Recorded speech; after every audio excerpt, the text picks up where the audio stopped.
Hello, and good morning, good afternoon, good evening to all of us here. Thank you so very much for joining us at the Global Soccer Conclave. I'm your host for this session, Cynthia Mumbo, and I'm joined by Hisham Elamrani and Prince Tai. We have a couple more speakers who will be joining us a little later. I'm hoping that they're not having any technical issues.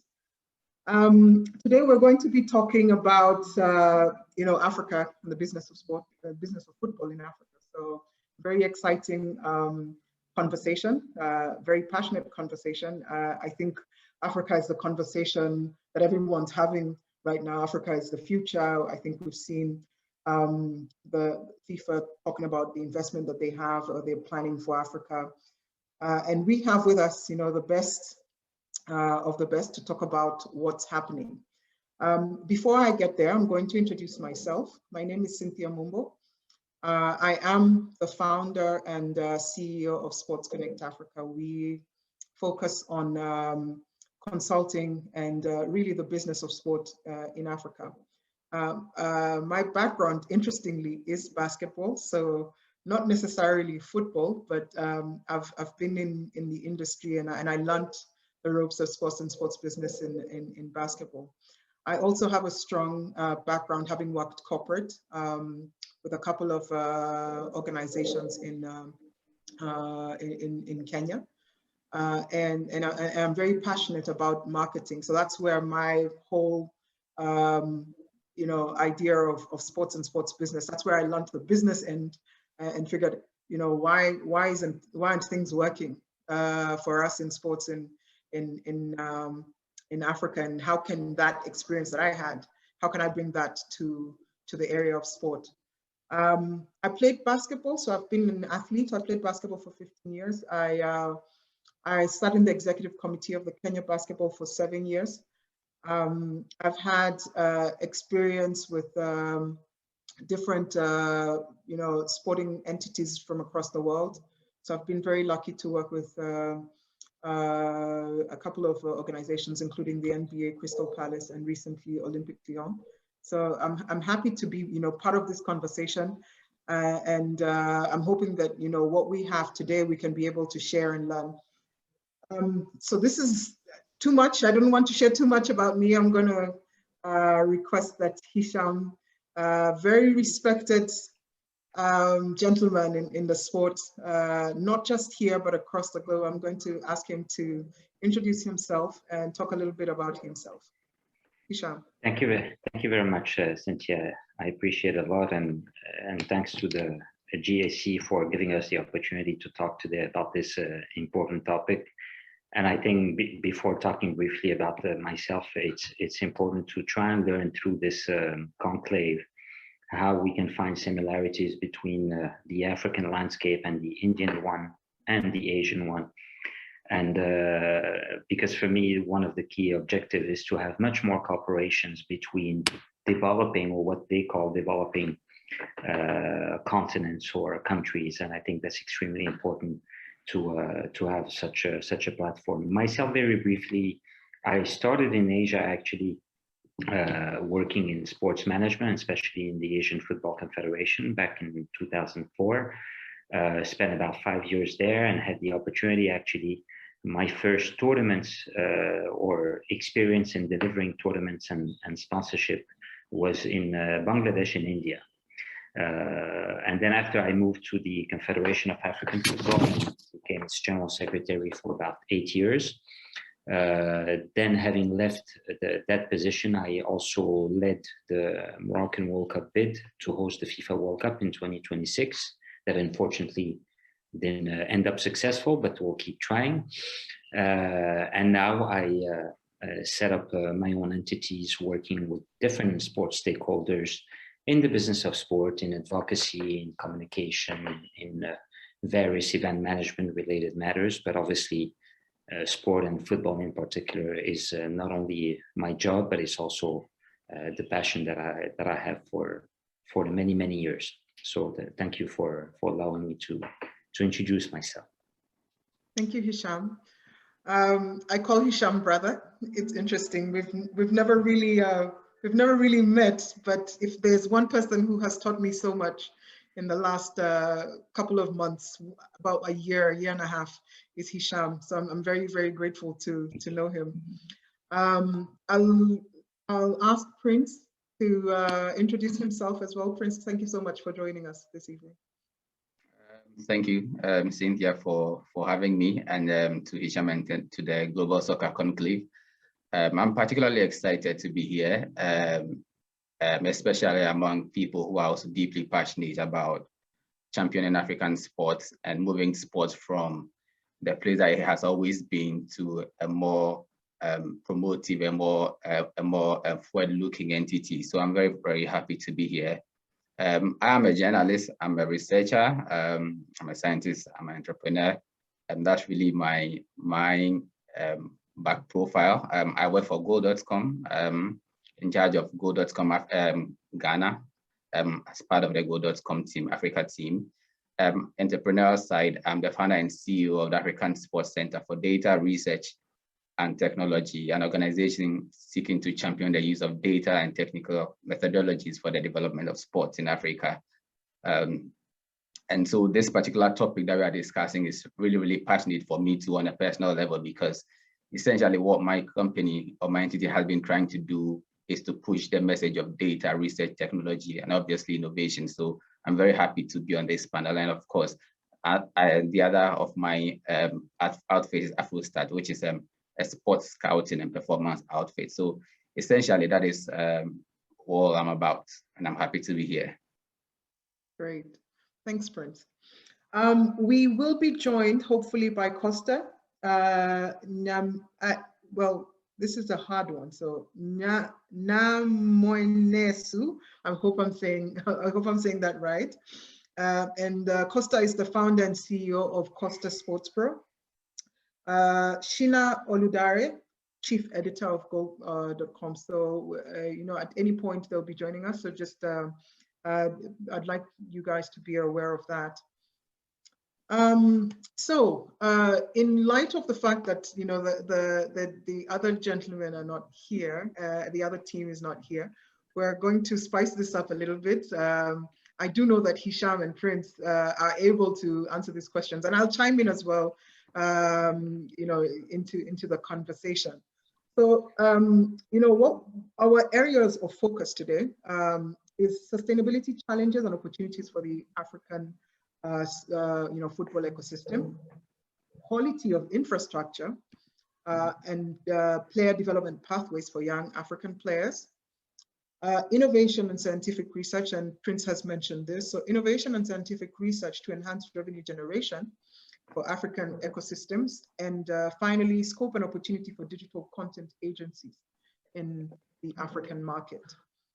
And I'll start, I'll throw this to Hisham. So Hisham, what have been the various strategies towards sustainability in the African federations? Well, it's a very broad question when you talk about the sustainability strategy. I would say that maybe 90% wouldn't even have one, or wouldn't, maybe some of them not know what are we talking about. It's pretty much about being sustainable, meaning achieving sporting success, achieving enough grassroots activities to have enough people practicing sports, being financially independent, having enough or minimal governance standards to be able to operate properly within the right legal framework. I mean, the sustainability strategy in African Federation depends on a very and much bigger set of complex number of stakeholders where everybody needs to be in tune. So that starts with the government, with the Ministry of Sport, with the local municipalities, with the Ministry of Health, Ministry of Education, and so on and so forth. And we keep saying very often that it's all about the stakeholders approach. But sometimes it becomes almost like a PR exercise to say stakeholders approach, but people don't necessarily look at it when it comes to putting in place a real vision, a real strategy. And from what I've seen from my own experience and considering that our dear continent is not an easy place to operate, because obviously football at the end of the day is a reflection as well, or the state of football is a reflection of the state of the economy, of the social evolution, of the political stability. So you cannot expect football to thrive in a war-torn country, for example, or in a place where the economic development is not there. So we cannot put the blame on the football people as well all the time. But I would say from a general perspective and comment that I think it's worldwide, not only in Africa, is that too often within a football federation, too much reliance is put on the national team and the results of the national team, and can they reach the AFCON, or can they reach the World Cup, and everybody else is almost thrown out of the window, and I think it's a big mistake. But I've seen now work that has been being undertaken in different federation. I must say that, for example, a couple of countries come to mind. Morocco. Obviously, I'm from Morocco, but I'm not saying that for the sake of being subjective. But Morocco, the last 10 years, has undertaken visionary work and different strategies put in place. At the end of the day, it starts with the strong leadership at the head of the federation and qualified leadership that allowed the Moroccan FA to really get hooked with the key ministries and key organizations within the state that provide either funding for infrastructure or enough land to build regional academies, changing the regulations around clubs, how clubs cannot stay as NGOs but have to become limited liability companies with transparency requirements in terms of finance and so on and so forth. So there was a whole work that was done starting from the governance framework and the legal structure, what needs to be changed, who are the ministries that are involved, how it's going to impact the clubs and so on. And then the work started from there. So it's not by luck, I would say, that the results started to follow a bit, and that also in terms of academies, Morocco just opened recently, I think one of the leading, if not the leading football academy on the continent, that where there's no envy to have towards any other academies worldwide or in Europe. And there's a lot of effort bringing experience within Morocco, but from outside as well. We have Australian coaches from Belgium, from France. The coach himself of the national team is also not from Morocco. So there's a lot of hard work that has been done, but hard work with a certain structure, with a certain planning, with, of course, funding and different things. So I think the sustainability comes down to how can you collaborate with all the key stakeholders, putting aside as much as possible the political side of things, whereby you need to stop looking at only short-term gains, meaning the next win of the national team, but rather develop the 17 and the 20 and so on and so forth. Mm-hmm. There's another example of a federation that I'd like to mention, which is Mauritania. Because people say, yeah, but money is needed. Money is needed everywhere. But here, what I'm saying is about how can you maximize what you have to the best of your ability to be as efficient as possible. And I love what Mauritania and its president of the FA, Mr. Ahmed Yahya, has done since he has taken over. He has brilliantly managed with the means he has to stabilize the federation, to create TV studios, to have revenue sponsorship deals for the league. And suddenly, with getting and investing in human capital, you see now Mauritania playing in AFCON qualifiers and final phases. You see them with their club teams reaching certain stages, and this is not by luck, because there has been some work. So sustainability comes with, you look at what you have, you do a study and you assess. And that comes back again to the critical part of data. That's why I'm excited to hear about what Prince has to say, because data is the backbone of that. So I'm not sure Mauritania had data necessarily, but they will need data and information for more strategic planning and key decision making. So that's extremely important. And I would say, again, from the club perspective, I mean, on top of federation, we have good examples. Of course, we have the giants, the Raja Casablancas, the Lahlis, but you don't need to just rely on your history to stay a giant within the African game. You need to have a plan. And that's what people of Al Ahly have been doing, building a huge follow-up on social media, having digital strategies, creating a TV channel, having their own stadia. And then from the other side, when you look at East Africa, you have clubs like Simba with a very competent CEO, Barbara Gonzalez, 31 years old only, doing great stuff, being present on the social platforms.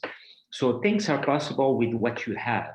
The key for me, I think, to be sustainable first is not to ask for $100 million, but to generate as much efficiency as you can based on what you already have. And then, of course, you need to build upon other things. So maybe I'll stop here, but there's a lot of things that needs to be made to be sustainable. One key of them that is still missing today in the majority of countries within the African continent is a real product that we can call a national league.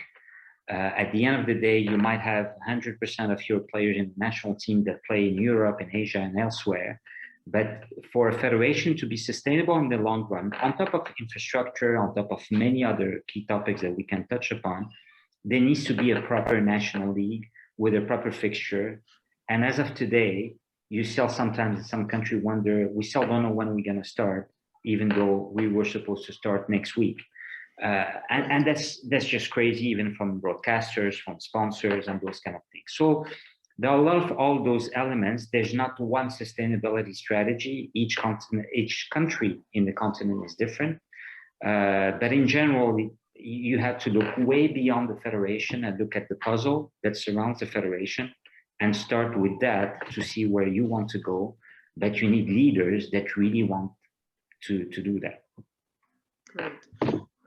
You know, you said something that's really struck me, and something that I think people really overlook. The role of you know, a government policy, not necessarily just government running the sport itself, but government policy and government input around, you know, the strategic input of what sport and football needs to look like in a country. I don't know, maybe you can talk a little bit about the policy. Is there a policy document in Morocco to start with? I do know that Nigeria is working on a policy document for sport that will, you know, trickle down, and they're moving sport, I think, from the Ministry of Social Services and stuff into the Ministry of Commerce, you know, and that is a government policy. It's a decision that's being made. Maybe you can talk a little bit about the role of government and their policy around football and the business of football. Yes, definitely. Morocco and many other countries on the continent do have fundamental laws that govern the practice of sports, not only because of the elite request to be performant on the world stage or the continental stage, but also because of the impact it has on the growth and development of the country, on the image of the country and shining and the pride that goes with it, the grassroots development. So there's much more than just a law. There's a set of laws, and there's processes and methodologies to implement them at the regional level. There are draft statutes, compliance codes, volunteering policy, child safeguarding policy in sports and football, because you do have abuse or cheating or things like that, transparency requirements, and things that are based on internationally accepted governance standards that are required, including in sports and in football in particular. So of course there is. Where the difficulty lies, based on my own experience around the continent and even beyond, is the pragmatic implementation of a legal framework into the operational life of those federations, including a football federation. So there's a need to understand what is required, how it's being run, and have competent people to be able to do that. But from a long time now, I think that sport, I mean, to give you an example, CAF was created even before the African Union was created. 6 years before that. And the moment leaders in the 50s and 60s on the continent immediately realized how important it is to structure and give weight to sport. And so the legal requirements and the national sports policies have been created, I think, in the vast majority of countries. Now, how do you implement them? How do you fund them? How do you train people to check them? how do you have performance management appraisal frameworks? There's a whole ecosystem that goes beyond the Football Federation, because obviously they cannot do all that work, but it is there, and it's critical that it's there, because it's like the pillars of the house. That's what sustains the whole ecosystem. If you don't have those laws that allows you to get access to funding, to get access to how can you create regional academies, build grassroots programs, have accreditation systems, licensing systems for football clubs, and so on and so forth. So all of that is a fundamental requirement, but then you need to make sure that it's properly implemented on the field. Right, Prince, I know this is not necessarily your area 100%, but I do know that you're very passionate about, this conversation. So maybe if you can chime in and just give us your thoughts on sustainability of football in Africa. I found a lot of the things that Hisham was saying very interesting, and he actually couldn't have said it any better. I think that one of the key issues that we have to understand when it comes to sustainability really has to do with the nature of the economic system or the political system where the club or the national team or whichever sports brand is situated. If there is no, from the governmental level, if there is no will of the government to really have a system that would run in year out, then it's going to be a problem, because now every single policy that comes is more like a short-term plan. So, and that also affects even individual sporting organizations and the private organizations, because then again, you make a decision, you have a plan, but then again, in the long run, it's going to be affected by some governmental policy along the line. So I think that in looking at sustainability, the political will, at the national level is really, really important, because that's the only point that you can be assured that, even when there is a switch of, let me even bring it to, let's say, in Ghana, for instance, you have like an FA president, he comes in football, or you have a minister for sports. He has his own agenda, the kind of things he wants to implement during his reign as sports minister. The moment he leaves, another government comes into power, or even the same government, but there's a different sports minister, essentially, that culture to be able to continue with the previous plans and to be able to progress things becomes a problem, because the new person that comes in with new ideas. He wants to leave a legacy. He wants to say, I did this. And I think that element of selfishness also really is one of the reasons why we are struggling to be sustainable in Africa, because every single person that takes up a political office wants to really make a name for himself. He's not really thinking about, okay, what really is good for the system, what in the long run, maybe I will not be able to achieve this, but if I could do A or B and somebody could come on and continue, or if I could perhaps continue what my predecessor had started, in the long run, it's going to benefit the country. But people come in with all sorts of ambitions. They want to leave a legacy. So at the end of the day, everybody comes and they are so short-term in terms of thinking. And that really is affecting a lot of our ability to have continuation in most of our policies and our various innovations and interventions that we're bringing on board. So that was a very, very interesting one. And then he also mentioned something about the fact that clubs or football sports entities really in general need to be seeing their business as limited liability companies, instead of people really just setting out clubs because they feel they have passion for sports.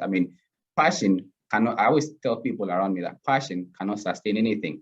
Passion can get you started, but passion would not sustain it. In the long run, you are going to have to face reality, and you realize that you need plans, proper structures that will keep you running in the long term. And so if our clubs begin to see that, okay, well, football, for the most part in Africa, really, football is like passion and fun and recreation for us, but football has moved to that point to become a business. So if I'm setting up a business club or any business property, I should look at it as a business, think along those lines, then it really helps in terms of sustainability, because then you're able to do enough research, which I'll be talking about in a bit.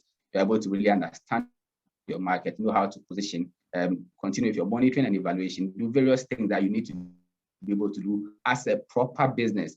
And I think that until that point where a lot of our property owners see football clubs and leagues and everything as businesses and begin to have a business mindset in their approach to them, issue of sustainability will be a problem, because we seem to be forced so much about passion, about recreation, about fun, than seeing the business side of things.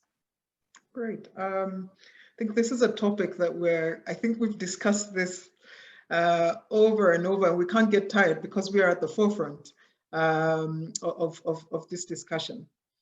I'd like to, to ask Hisham, and I'll move us a little bit. Based on all of this, we've understood the environment is different, and we understand that all of this is going on within this particular environment. This is what the environment is presenting to us. So, what opportunities and challenges with respect to revenue generation are there for the football ecosystems? I know that Prince has said something around business and commercialization. So Hisham, maybe you can touch on, I really don't like talking about challenges too much because they're there. I think when we talk about this whole policy, lack of policies, those are already challenges, and they set so much around that. Maybe you can talk about the opportunities, and that really sets us off in a positive space. Thank you, Cynthia. Well, actually, the challenges help present opportunities ultimately. So it's also good to talk about those when you look at it.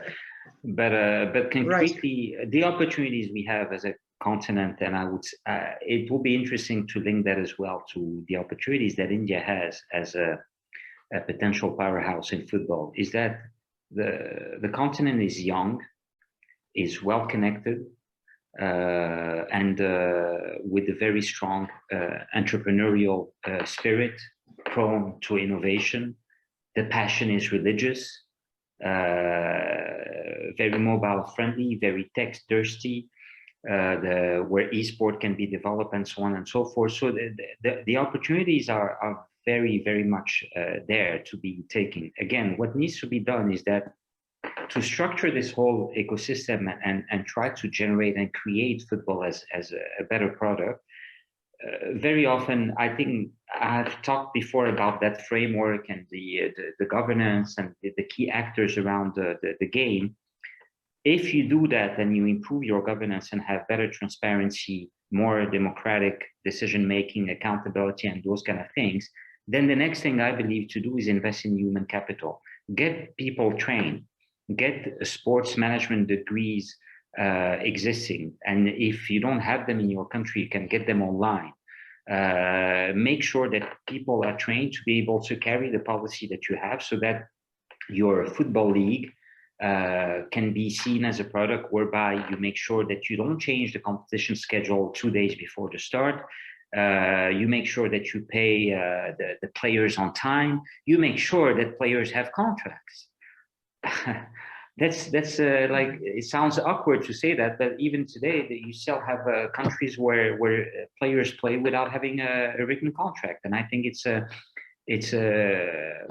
a tremendous failure from any federation not to ensure that every club participating in the league has those basic minimal requirements. But then at the end, when you talk about a product, what is a product? Yes, you need to then allow teams that are properly run to play on a decent pitch, on a given schedule, on time, and hopefully with somebody broadcasting such a game, either on national television or on OTT platforms.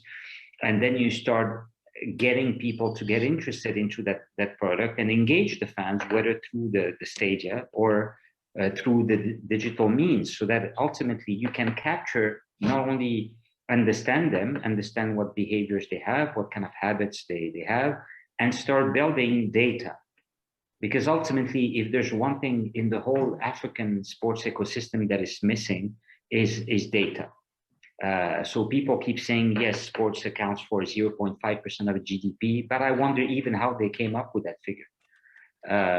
So that's, I think, a very strong starting point. So how do you get data? Okay, let's try and do processes. Sometimes you look at the Mo Ibrahim Foundation documentation that gives you ideas about how to get started with with data processes, methodology, and so on.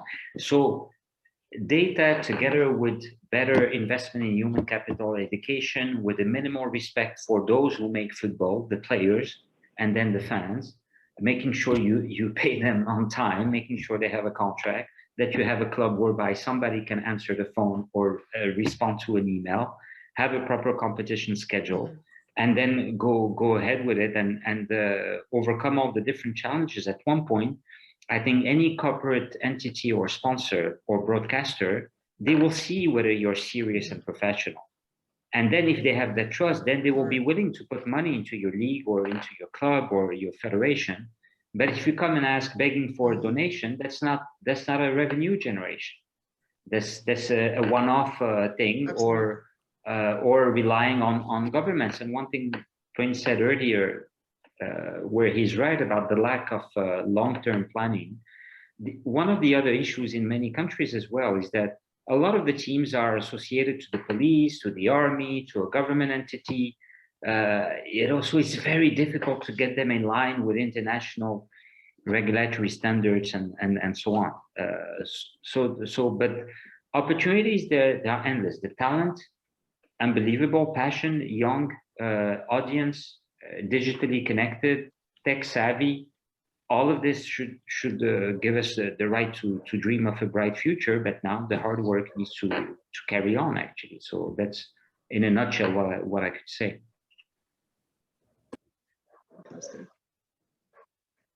We're so glad to have you here. We've been talking about, the business of football, and I know this is a passion of yours, so we're very excited to have you. I'm just going to jump straight to you. Prince, you'll hold on a little bit, and because I'm going to ask you about, we're going to jump into the infrastructure conversation, and I'm going to ask you, can you highlight the infrastructural improvements that are now available for training for young African players?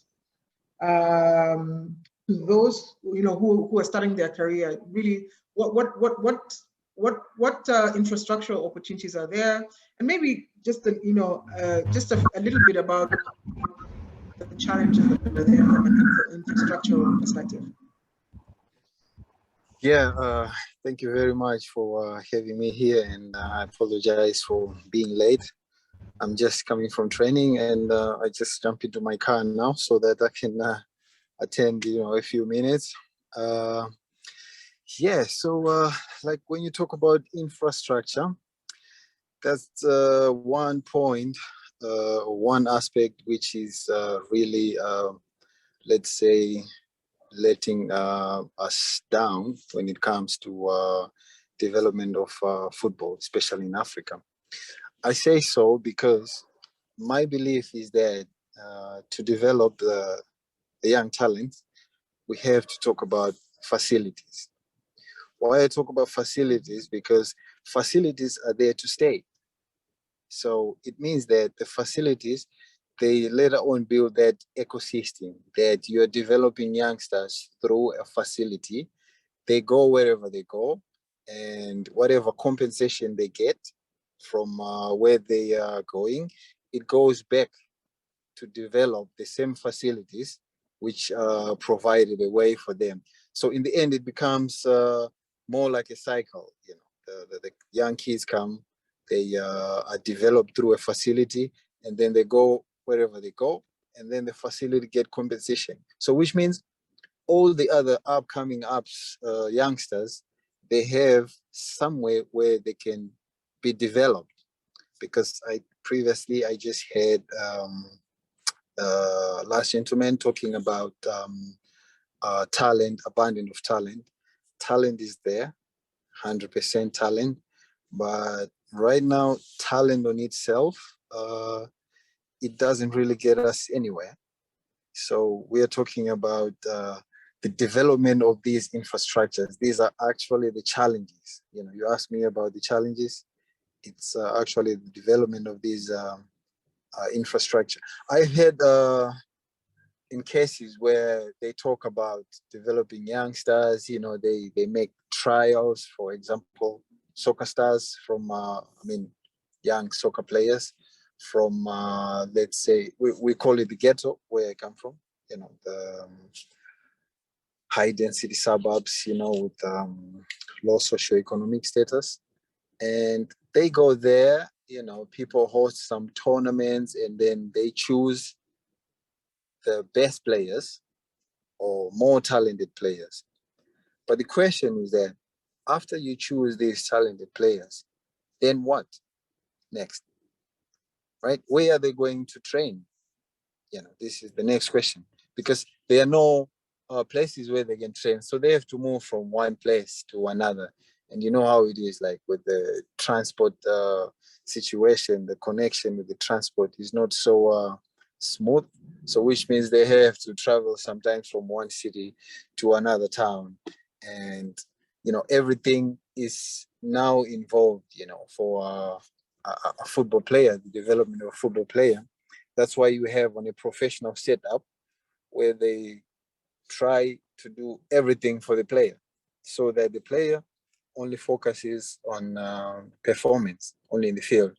They look for accommodation, they organize the doctors, they organize the papers, everything that's needed, on a professional level is done for the players.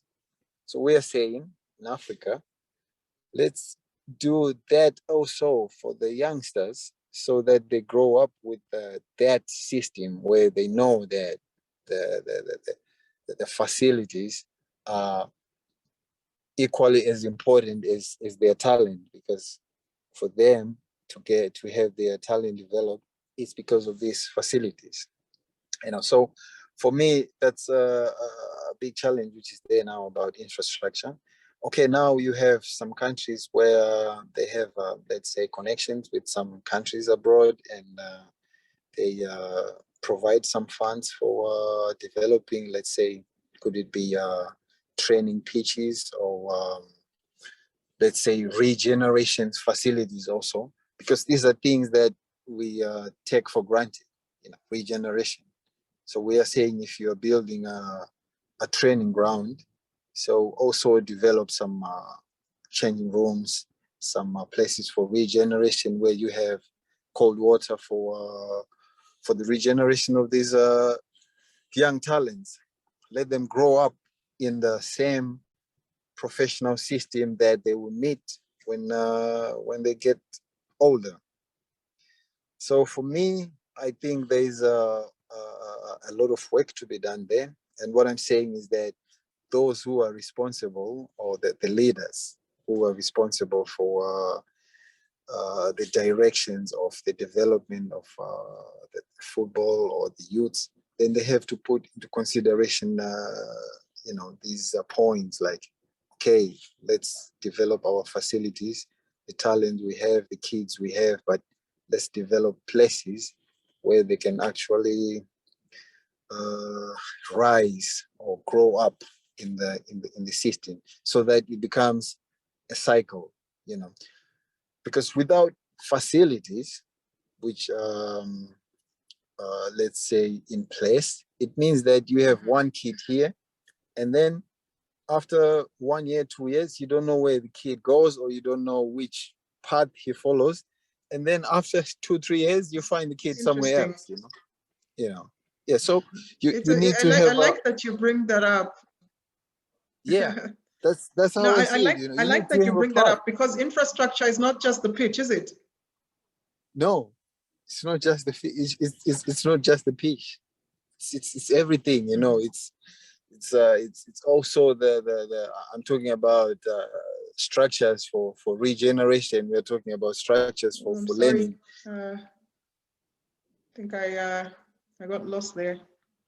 Yeah, connection. I have a bit of the network where I am, because we train on the outskirts, and the network is not so strong here. I think Cynthia is the one who has a network problem, because I can hear you properly.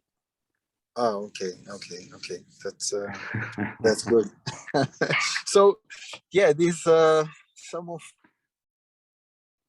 the points that I can think on top of my head, which I think it should be basic when you talk about the basics. Otherwise, without that, then we have a system where we cannot track the development of the youngsters. You talked a very important point about data, that data is missing. It's also caused by, let's say, this lack of infrastructure where we cannot track the progress of the youngsters. We don't know what they did 1 year ago, 2 years ago, but we find them after 5 years, and then we take them from there. We start again from zero, but we need to track their progress and to track, like, where did they come from, what did they do, at what stage are they, and how can we help them further. That's what I think about, when it comes to this. Thank you, Costa. I'm sorry, I've been going on and off a little bit because of my my network was unstable, but I've had you there, and you bring up interesting points beyond just what we consider the infrastructure, which is the pitch. There's so much more that goes on behind the scenes. So I'm going to jump on to the next question and ask you. You've played both you've played in Europe, right? You've played in Asia. Right. And you've played in Africa. So, what are the different pathways for young African players, based on your experience? And, when do you see direct exchange of players between Africa and Asia? Well, so for me, it comes to the culture, of the football. So when I was in Europe, football is it's a culture, it's a lifestyle. So you have youngsters going for training, and you have their parents right there with them. They're taking their coffees or whatever drinks, but they are sitting there, and the youngsters are training. So it becomes a lifestyle. It's something that is, let's say, injected in their DNA. It's part of their lifestyle. That's when you talk about Europe. So these youngsters, and some of them, they are training at training centers close to the 18, which means they already have their role model next to them. They're training, and then 18 players are coming, and they are seeing them, taking pictures, or they have physical contact with them. That's like, let's say, as youngsters, top motivation. Your idol is next to you, and you see what he's doing, and you want to do it also. And when I see the African society, then it's different now, when it comes to football as a lifestyle. We love football. We are passionate about football, from the African continent. No doubt about that,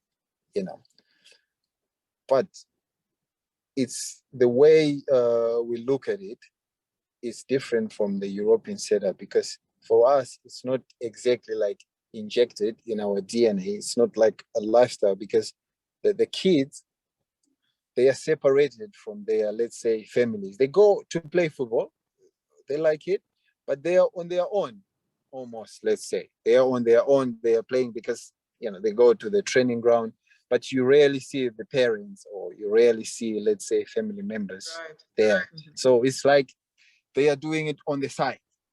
Well, if something happens. If it doesn't happen, okay, then you go back home. So this connection, led between these, let's say, two environments when it comes to football. So you have one young African kid who is passionate about football, but he's not exactly sure how to go about it, because the family is there, the football is there. Well, maybe football is going to work out. If it works out, then I might get support. If it doesn't work out, it's a little bit difficult. But a kid in Europe is like, football is part of the lifestyle. Maybe it doesn't work out, but the support is there, and they continue like that. That's the difference. And for me, the entry point of our, let's say, youth from Africa, I think if we start to get that support and that connection coming from the family, and we instill it in the youths as they grow up, I think they might develop to something even bigger. Because can you imagine, some of them, they make it without this support. Right. What if maybe we try to support them from that young age? Thank And you. we, Thank you so much. instill a different mentality in them, because in the end, everything's about the mentality. So Absolutely. the mentality of a young African boy is like it's mixed up there, because he doesn't really know, should I follow this, or maybe is it the right path? How should I do it? So Okay.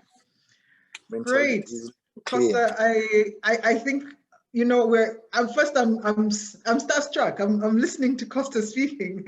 I'm like that young lad, somewhere thinking, my goodness, this is Costa. I would love to be, in that room. But I'm going to take the mic a little bit away from you and just ask Hisham to give me 2 minutes. You've worked in Asia. You've seen, the opportunities in, in football. Is there a pathway, is there an opportunity between Asia and Africa and football? Yes, there is, but Asia and Africa is two huge worlds by themselves. So the pathway is between the Middle East and North Africa, between Nigeria and Japan, between South Africa and Korea. There are pathways all over the place. The difference is I guess, in the Costa spoke about the mindset. The mindset is extremely important in terms of how much willingness there is and planning from all those different actors to create the right structure for that. But there's already a lot of exchanges between African and Asian football, even if people might not be aware of it.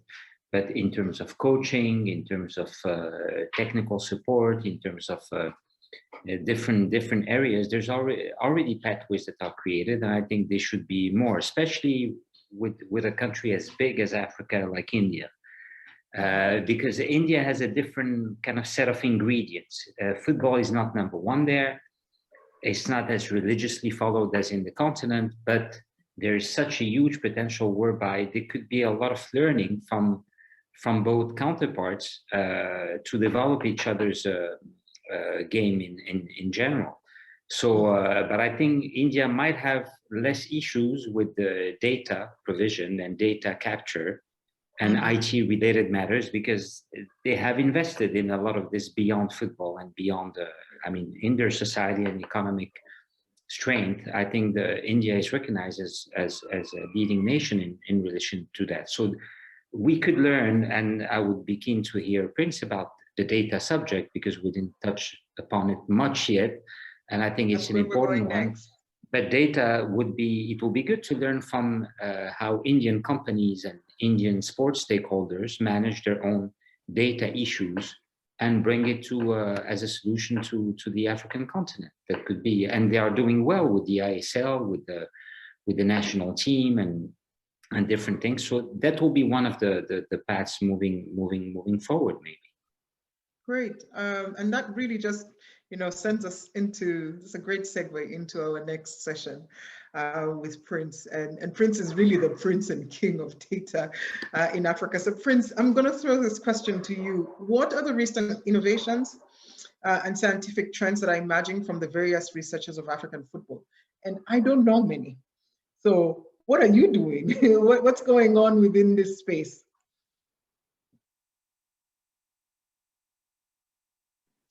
I think to start with, I'd like to approach this from why we should even be paying so much attention to data, to research in Africa. And I'm even happy that we've had that conversation about sustainability. Now, nobody goes into a business without having done your research about the industry you are getting into, about the nature of the industry. What are the challenges inherent in the industry? What are the opportunities? What are the various things that can affect the equilibrium of the ecosystem? These are really things that you really need to understand before you even set up any business. And so at the bottom of everything, it has to start with research. And that is very important, because once stakeholders understand that data data lifestyle is something you have to adopt right from the foundation of your products or of your property, then it helps, because then it means that people really have that appreciation for data. Because one of the things that I have personally seen in Africa is that we do not really appreciate data in Africa. That is the biggest challenge. So you can even do all the work, present the data to a major stakeholder. He sees the data and he doesn't even see the essence or the importance of the data you have put in front of him or her. So I think that the mindset about, okay, right from the beginning, I need to make data part of my system is a very good point to start. And then once you develop that mindset, obviously you get into your market research and you're able to understand the nature of the industry, the dynamics, how the ecosystem changes. Then it will be able to lead you firmly to be able to position your business properly. And at that point, that's where the innovation also comes in, because you cannot be innovative without good knowledge about how the industry exists at its current state, at its baseline. And that is a very solid thing to note. So in terms of innovation, and a lot of people say we want to be innovative, but how can you be innovative without having done the research? How can you be innovative without having done the data? How can you be innovative without actually knowing that what you are bringing out is a tailored product, a bespoke product, or this is really what will stand out from my other competitors, or this is what really can absorb the shock of the ecosystem? Because we did mention, Hisham mentioned, that even the political system, the way the system is actually structured can actually be a problem for you if you're a sports brand. So how do I even position myself to be able to absorb the shock that is going to come, is going to hit me? And that's a very good thing to note. And once you get from that side, then you also, and let's say your business is started, then you also have to think about sustainability. How am I going to sustain my business? And that is where another thing of data and research comes, because a lot of us, we just have interventions, we just have products, we just launch properties, and we think that that is good for it to go. But how do you monitor and evaluate the performance of your brand or of your club? And that's why I started by saying that it's important that we see sports, we see football clubs, see leagues as businesses, as business entities. Because once you have that mindset, then you do know very well that I cannot just start a football club and just leave it and just be doing things as they go. I have to continuously monitor and evaluate my performance.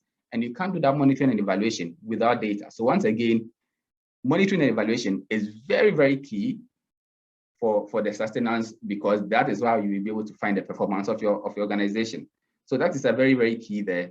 And that also leads into evidence-based practice, because if we are in Africa, we have businesses, we have what kind of research is supporting our various policies or our various interventions or our various innovations? What kind of research? And even as we are working, how are we making sure that we are moving with the latest trends that are coming, or we are following the latest research that is coming, that we are doing the right things based on the latest knowledge that is coming up? And so that is also key. And then that also leads me to another point of quality management systems. Now, you cannot have a seriously structured organization without proper quality management system, because it's the quality management system that will be able to give you an idea about, okay, who are my stakeholders, what are the challenges, how do I address challenges when they come, all these things. And so when you're also looking at your quality management system, which essentially is what would buffer you during the difficult time, because when you have proper quality management systems, you know that, okay, if this situation comes up, this is what I'm supposed to do. If situation C comes out, this is what I'm supposed to do. So it helps you to absorb the shock that will definitely hit you as a business entity. And I'm not using as a football entity, but as a business entity. And so once you have that quality management system, which definitely is going to be a function of research and data, then it's going to really put you above the waters to be able to have a sustainable product, a sustainable club, a sustainable hit-selling organization, or whatever you want to do. Now, I think that is a very important thing that we have to do. And of course, all the things, basically, football is basically for the fans. If a club wants to win, essentially, they want to make their fans happy. If you are selling jerseys, basically, you are going to need your fans to buy for you to make money. If you are relying on match day attendance, you are going to need the fans to come in. So whatever we do as a football brand or as a football club essentially you are going to sell to the funds. So what level of knowledge do you have about the funds, which are essentially your consumers that you are selling to? And I don't think that a lot of stakeholders in Africa start a football club and really think about the fans as consumers I'm going to sell to, or they even think about the football club as a business brand or a business property and move it in that direction. So once you have that idea of seeing your fans as your consumers, then you definitely know that you have to do the research at some point. And once you are doing the research, you are collecting the data, then obviously it helps you to be able to move along the very sustainable path that is going to really keep you afloat, especially in the difficult times. Prince, thank you so much. Hisham wants to say something. Hisham, as you mentioned that, I want to let everyone know that Sheena is here. Sheena, please prepare.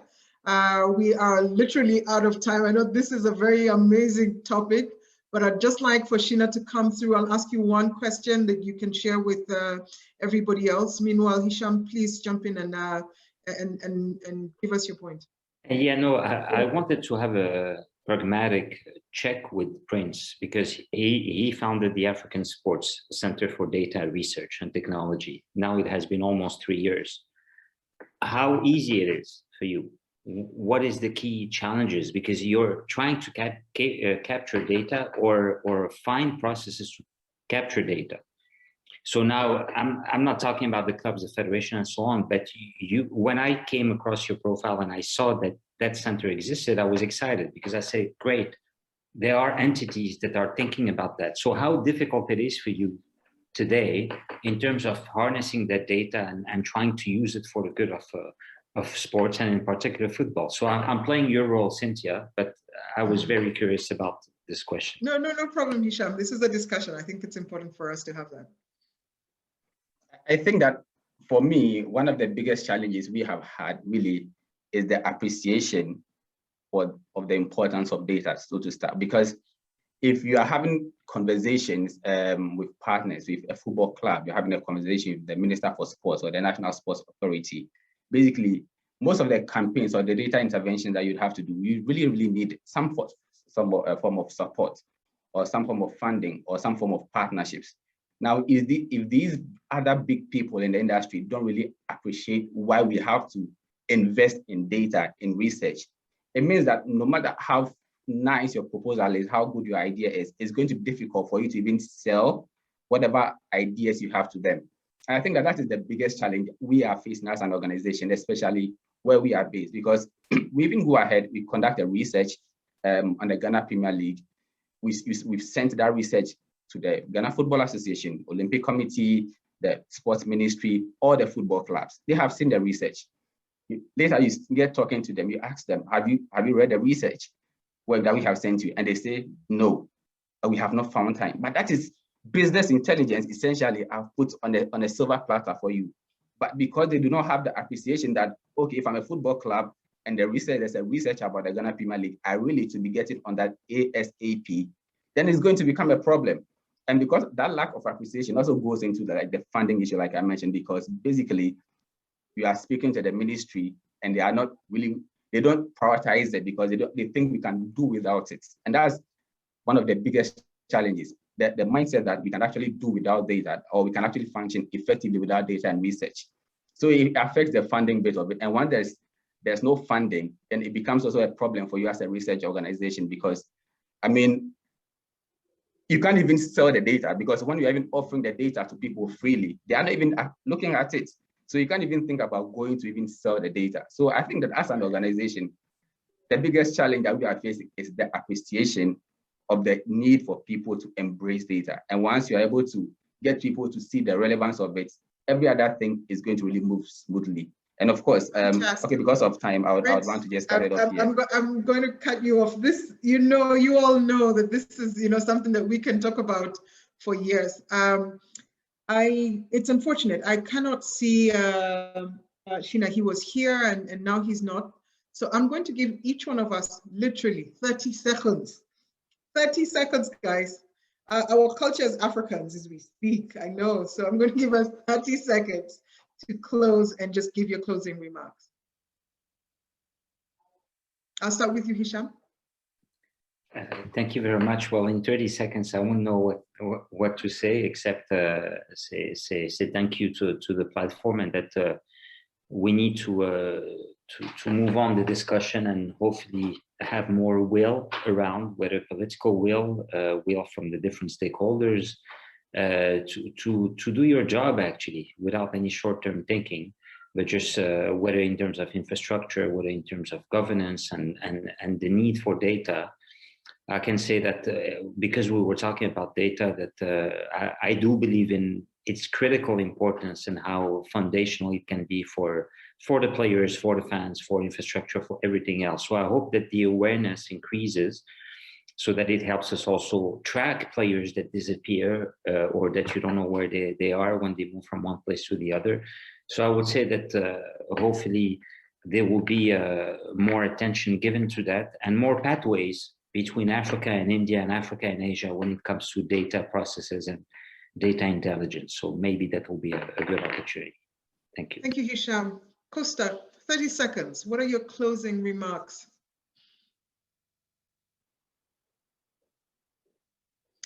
You're on mute.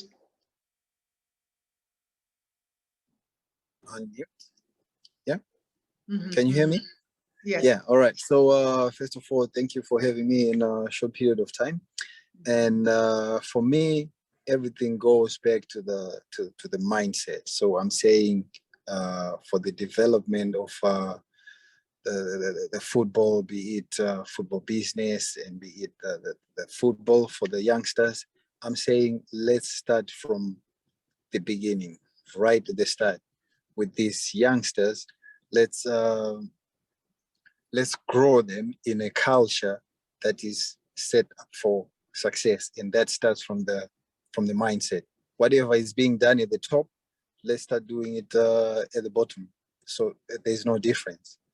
We can also do it. Thank you so it's so about very much. mindset. Amazing. Thank You're you, welcome. thank you, thank you. Prince, your 30 seconds are up. Are here. Yeah, I think this has been a very useful conversation. But we are definitely making progress. Definitely, it's not as fast as any one of us would want it, but we are definitely making progress. You look at the digital space, you look at how clubs are really embracing social media now. A lot of the clubs are now building their own apps and all those kind of things. A lot of clubs are embracing partnerships, for instance. I know certain clubs in Africa that have bespoke partnerships or individualized partnerships with certain streaming platforms that games that obviously they will not have the right to, if they can't have the right to broadcast their league games, at least their training sessions or other backstage things, they can really stream some of these things. So I think that our clubs are really doing well. And really, we just hope that people will get to appreciate data even more, appreciate science, appreciate all these things that we are talking about, and then we can have a greater development. Great.